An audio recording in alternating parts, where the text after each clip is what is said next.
Fala galera do Sport Buzz, eu sou o Pedro Morales, estou aqui com o Edival Fontes, o Netinho, medalhista de bronze nas Olimpíadas de Paris 2024.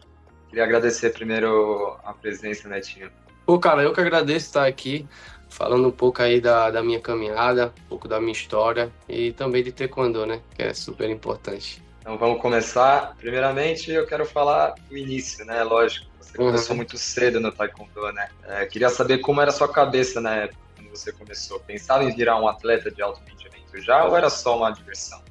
Cara, eu era muito novo, acho que eu tinha 7 anos, mas eu sempre gostei muito, desde de quando eu nasci assim. Sempre, quando eu completei 3, 4 anos ali, minha mãe já falava que eu já gostava muito de correr, de apostar corrida, aquele menininho ali competitivo, né? Eu sempre tive essa coisa de competitividade, sempre quis estar fazendo, pô, pessoal, vamos correr, vamos ver quem corre mais rápido e tal. Sempre fui muito competitivo assim. E aos 7 anos descobri o taekwondo, né? De uma forma totalmente aleatória, consegui descobrir a arte e aí com 7 anos a gente foi. Meu pai gostava muito de futebol, né? Me colocava em algumas escolinhas, fazia parte de um projetozinho de futebol que tinha na minha rua.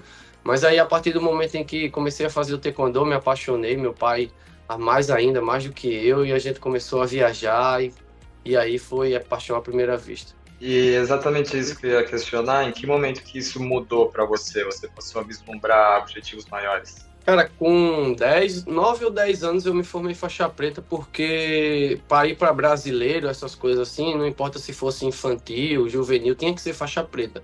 Então a gente teve que dar uma acelerada nesse processo. Então, com 3 anos de taekwondo, 2 anos e alguma coisa, eu já era faixa preta. E aí foi quando eu fui pro meu primeiro campeonato brasileiro. Fui mal, acho que não cheguei nem a medalhar. Aí com 10 anos fui para outro. Fui bronze, com 11 anos fui prata e com 12 anos consegui ser campeão. Isso naquela loucura, né, de querer desistir, porque, pô, pai, caraca, os amigos meus já tinham sido campeão brasileiro, então tava aquela coisa na cabeça e consegui ser campeão brasileiro.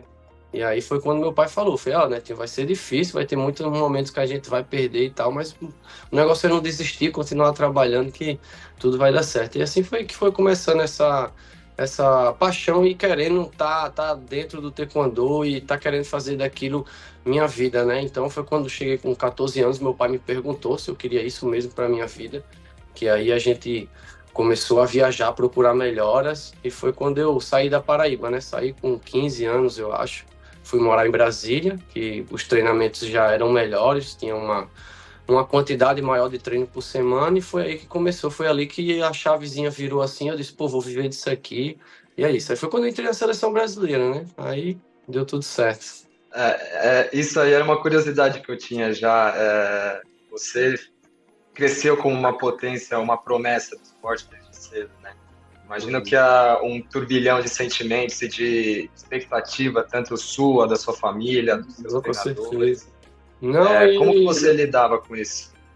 cara, eu sempre fui um moleque assim que sonhava com as paradas, assim, e acreditava realmente que podia acontecer, né? Então, tem até uma coisa muito engraçada dos Jogos Sul-Americanos, né? Eu fui treinar em Brasília e só a gente tinha o colete eletrônico, tinha acabado de mudar o colete eletrônico. E, pô, a gente tava numa confiança total, a gente entrava para as lutas muito tranquilo, era como quase que entrava sabendo que ia ganhar, porque realmente a gente treinava bastante com aqueles coletes que ninguém tinha, né, no momento. Tinha sido uma coisa tava muito precoce ainda o colete eletrônico. Então, o técnico da gente em Brasília tinha esses coletes, foi aí quando eu fui morar lá e consegui ter um contato melhor com esse colete, né? Então, nos Jogos Sul-Americanos Juvenil, que eu fui participar, e meu pai, daquele jeito ainda, falou, pô, pai, quero fazer os arcos olímpicos de tatuagem aqui. Aí ele disse, se você ganhar essa competição, eu deixo você fazer. Só que naquela, né, cara, primeira competição internacional minha, Jogos Sul-Americanos, era um campeonato difícil. Ele meio que não botou uma fé assim, então... Quando eu ganhei, eu não queria saber nem da medalha, eu só tava feliz porque eu ia fazer uma tatuagem. E, cara, sempre foi assim, sempre foi sem saber muito o que eu tava fazendo ali, mas sempre fazendo bem feito, entendeu? Então, só deixava acontecer. Dentro disso, a gente sabe que seu pai sempre foi um dos principais incentivadores da sua carreira, né? Sim. Como o falecimento dele no início da pandemia foi para você, principalmente no âmbito pessoal, mas também no profissional? Uhum. Cara, meu pai já com um tempo que ele tinha esse problema, que ele chegou a falecer, então Foi um pouco mais tranquilo, assim, porque a gente já estava se preparando para aquilo, né? Eu queria muito que ele tivesse visto eu lutar em Tóquio, mas ele conseguiu ver que eu estava classificado, e aí foi que me deu uma tranquilizada na minha cabeça, assim. Mas lutei Tóquio, não fui tão bem, e só depois de 1 ano e meio, assim, que eu vim cair na real que eu estava mal da cabeça, assim, por causa de muitos acontecimentos que tinham acontecido, assim, pandemia também, falecimento do meu pai, então eu tava mentindo para mim mesmo. Acho que uma defesa mesmo, assim, do meu cérebro, dizendo, pô, Netinho, você tá bem, vai lutar a Olimpíada bem e tal, mas acho que só depois de 1 ano e meio que a ficha caiu, que eu não tava muito bem da cabeça, e foi quando eu comecei justamente um acompanhamento com coach, né? E aí foi, pô, ali foi que eu vi mesmo que eu tava ruim e precisava de uma ajuda, e graças a Deus para essas outras Olimpíadas a gente foi com a cabeça totalmente diferente e não é à toa que o resultado veio. Indo para um momento talvez o mais complicado da sua carreira profissional, a suspensão por doping deve ter sido mais ou menos nessa época que você percebeu o seu momento Não, cara, psicológico ruim? ali foi o do doping, assim, eu tinha muito medo de eu não conseguir demonstrar minha inocência lá e, tipo, pegar um gancho, não sei, de 2, 4 anos, esse era muito meu medo, mas aí a gente conseguiu resolver tudo certinho, aí fiquei 1 mês só, e na correria, porque senão a gente perderia essa Olimpíada, né, de Paris aqui, porque foi muito próximo, então eu tava me recuperando e, pô, foi um baquezão, assim, porque eu tava muito bem, treinando muito bem também para essas Olimpíadas e quase que não dava tempo de eu ir para 2 competições testes, né?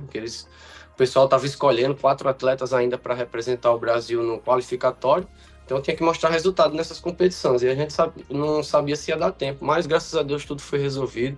A gente conseguiu 2 pratas nesses Opens de teste que eles estavam fazendo e me escolheram para ir para essa qualificatória. Então, graças a Como, Deus, deu tudo bem no final.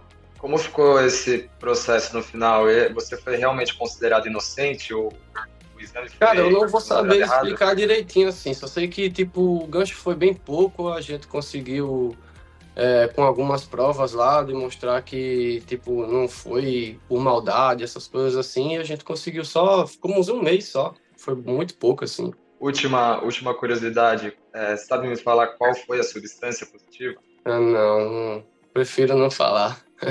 Tranquilo.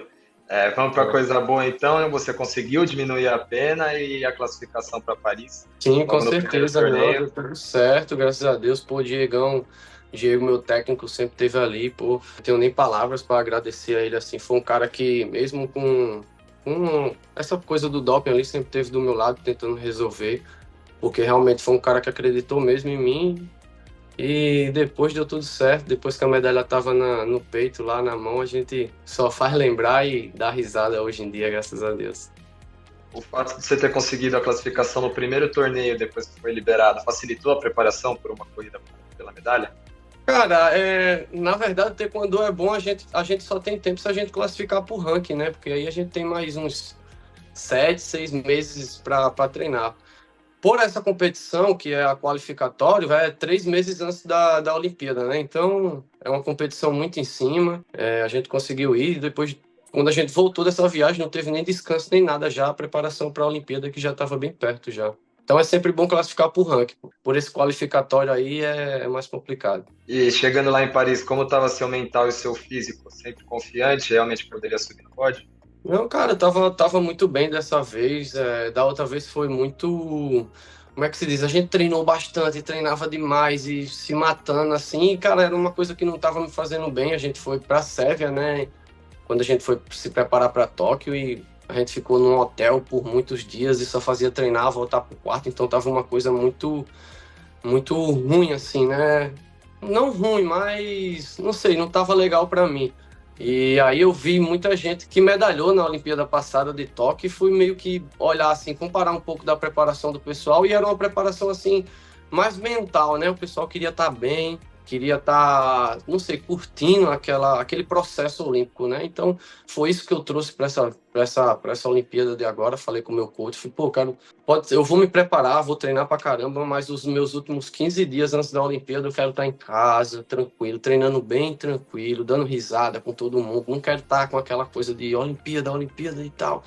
Quero estar com a cabeça boa, relaxado, e foi o que a gente fez. Então, cheguei lá no dia da Olimpíada, Na hora do aquecimento lá, até tirei um cochilo assistindo um Naruto e tal. O pessoal até ficou, caraca, o bicho tá relaxado mesmo. Então, acho que dessa vez, muito importante. Sempre tô batendo nessa tecla para qualquer atleta, cara, trabalhar o mental. Acho que é 50% ali, não tem jeito. Não adianta treinar, e no momento que você vai competir, sua cabeça estiver ruim, não adianta. Então, hoje eu trabalho muito essa parte mental aí, porque realmente me ajudou bastante em Paris.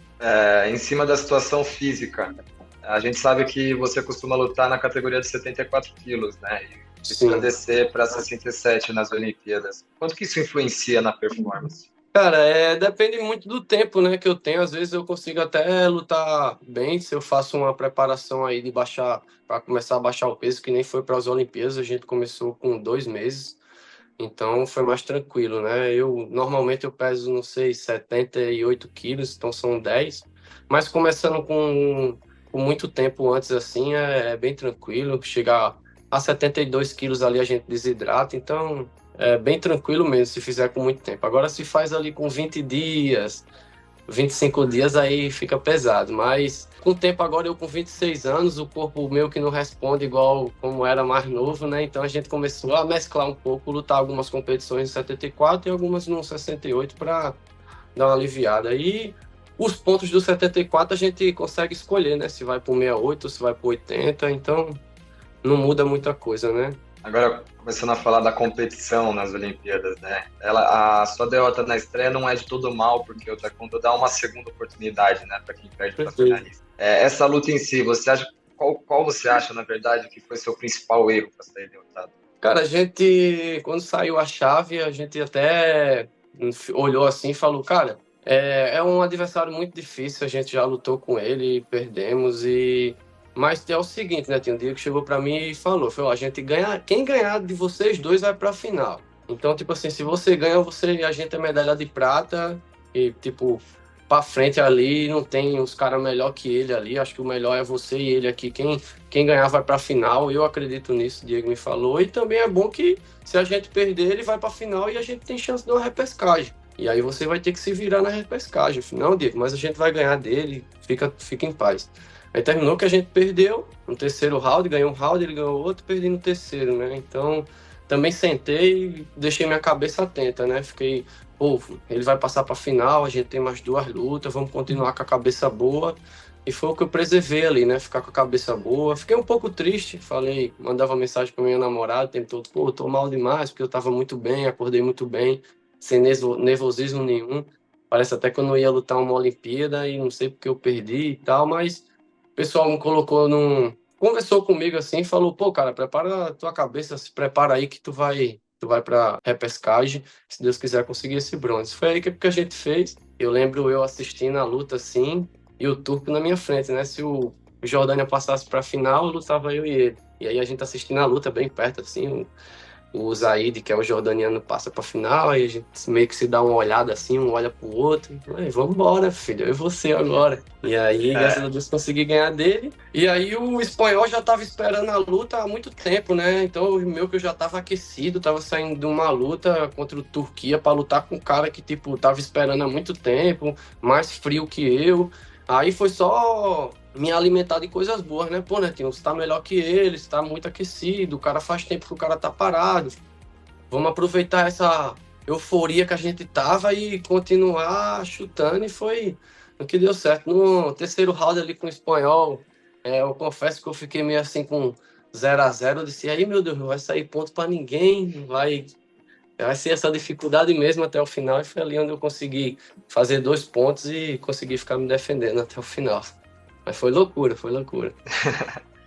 Depois que você confirmou essa passagem para repescagem, que confirmou a finalista, né? O pensamento era mais gana ainda de vencer? Não, De com chegar no bronze? certeza, cara. Eu sabia que eu estava muito bem, eu sabia que aquela era a minha Olimpíada, assim, de alguma forma eu sentia isso. Quando eu perdi, por isso mesmo que eu fiquei muito triste, era mais por causa disso, porque eu não sabia se eu ia chegar em outra Olimpíada tão bem como eu estava. Então, quando ele foi para a final, eu falei, meu irmão, é isso, não posso perder essa oportunidade, que eu não sei. Eu posso posso ir para Los Angeles, mas, cara, não sei se eu vou estar assim, tá ligado? Eu tava, sei não, eu me sentia no auge de verdade mesmo, assim. mentalmente, estrategicamente e tudo. E aí eu botava muito na minha cabeça isso. Pô, mano, se deixar passar essa, meu irmão, não sei se vai ter outra. E colocava muito isso na minha cabeça. Então aí por isso que eu aproveitei. E aí, nesse momento de repescagem, você acabou tendo uma revanche com o Rakan, Uma Rekek. revanche. Eu É, ficava falando muito assim, pra mim mesmo, na minha cabeça, eu ficava, pô, é só mais uma luta, o cara é baixo, você nunca lutou com ele, nunca aconteceu nada, vamos ganhar, e é isso, pronto. Só que quando eu ganhei, aí ele saiu na minha frente assim, chorando, aí eu, pô, foi a revanche, não quero saber e tal. Mas antes eu ficava na minha cabeça assim, pra não ficar pensando nessa coisa de revanche aí, que com certeza atrapalha um pouco, a gente fica, não sei, leva pra parte pessoal ali, sim. aí não dá certo. Depois que você ganha essa luta, você saiu mais confiante ainda? Não, com certeza, que nem eu falo, né? Depois dessa luta aí eu já tava pilhado demais, eu já ia, tipo assim, a outra luta era 15 minutos depois, eu já tava na pegada. O espanhol já tinha esperado há muito tempo, não tava tão aquecido que nem eu, então eu saí muito confiante dessa aí, saí muito confiante. E qual que você acha, além desse aspecto físico, que ele sofreu um pouquinho mais, o espanhol, né, no caso, Uhum. qual foi o principal diferencial para você acabar sendo vencedor e conquistar a medalha?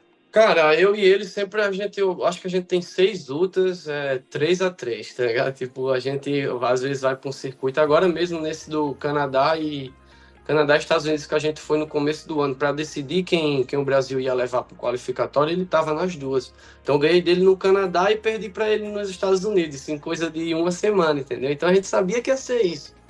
Aquela luta ali para todo mundo, tanto pro técnico espanhol, tanto pro Diego, assim, era qualquer um dos dois, meu irmão. Vai ser o que tiver no dia dele. E graças a Deus o dia tava para mim. Como eu te falei, eu tava sentindo desde o começo que o dia tava para mim e graças a Deus, Deus me abençoou aí com essa medalha. E depois das Olimpíadas, como tem sido sua rotina? Teve um descanso? Já voltou a treinar? Cara, eu tava feliz porque eu ia voltar para Paraíba, ia ver minha família, ia descansar, mas não teve descanso. A gente chegou, foi muita loucura, era entrevista, era fazendo muita coisa, mas foi legal, é. Chegou um momento assim que eu já tava cansado já, falava pra minha namorada, pô, quero ir pra Itaboraí, ficar no meu apartamentozinho, pai e tal, mas não, acho que depois eu fiquei pensando assim, eu falei, pô, não vou reclamar porque é uma coisa que eu sempre lutei desde pequeno, tá? Eu tava querendo esse reconhecimento, né? Tava querendo reconhecimento para minha arte, que nem não é tanta pessoa que conhece, estão conhecendo agora, por causa da Olimpíada aí, de algumas outras Olimpíadas também. Então eu disse, pô, não vou reclamar não, isso aqui foi sempre que a gente sonhou e agora que a gente conquistou, tá tendo reconhecimento, não vou reclamar jamais. E aí a gente foi embora. Estamos aí, cumprindo compromissos É, até hoje. essa sua medalha na Olimpíada e até um certo sucesso na Paralimpíada também, que a gente conquistou a medalha no Taekwondo, né? Você acha que isso ajuda a popularizar? Tem alguma Não, com informação que isso certeza, cara, com já tem certeza. ajudado? Taekwondo sempre foi muito carente, assim, de pessoas não conhecer, né? Eu até entrava no carro e reclamava muito pro meu pai. Pô, pai, às vezes eu vou falar pro pessoal que eu faço Taekwondo, o pessoal fala, mas qual é essa arte e tal? Aí tem que explicar que é a que mais chuta e tal. E hoje, graças a Deus, eu acho que depois que o Diogo começou a ganhar lá os Jogos Pan-Americanos 2007, a Natália na Olimpíada, aí já foi, o pessoal já foi conhecendo um pouco. E era isso que eu sempre tive em mente. Eu falei, não, eu tenho que carregar o Taekwondo também para o pessoal conhecer. E hoje em dia, eu via muitos comentários, eu ficava muito feliz. O pessoal, depois das Olimpíadas, o pessoal muito, pô, não conhecia a arte, mas já gostei demais, vou começar a acompanhar. Então, isso para mim é gratificante demais, tá levando a arte marcial do Taekwondo, que foi o que fez eu ter hoje, realizar sonhos, né? Foi o Taekwondo e tá conseguindo ajudar a arte marcial taekwondo hoje em dia, pô, pra mim é sem palavras. Cara, isso aqui pra mim, na hora que eu vi ela, que eu peguei nela mesmo, é que a gente consegue sentir que é sua. Eu saí da luta muito feliz, mas até o momento do pódio ali eu tava muito ansioso, porque só ia saber que é minha assim quando tivesse na minha posse, então foi muito emocionante quando eu recebi ela. Passou um filme na minha cabeça, toda a luta que eu tive com meu pai, era eu e ele ali viajando desde pequeno, todo esse filme passava na minha cabeça e, cara, não tenho palavras para dizer o quanto eu fiquei feliz quando eu tive ela mesmo na minha mão. Mas é isso. Olhar de apaixonado aí já pela Sei medalha. lá. Demais. Então é isso, Netinho. Muito obrigado aí mais Massa, uma vez mano. pela entrevista. Tamo junto.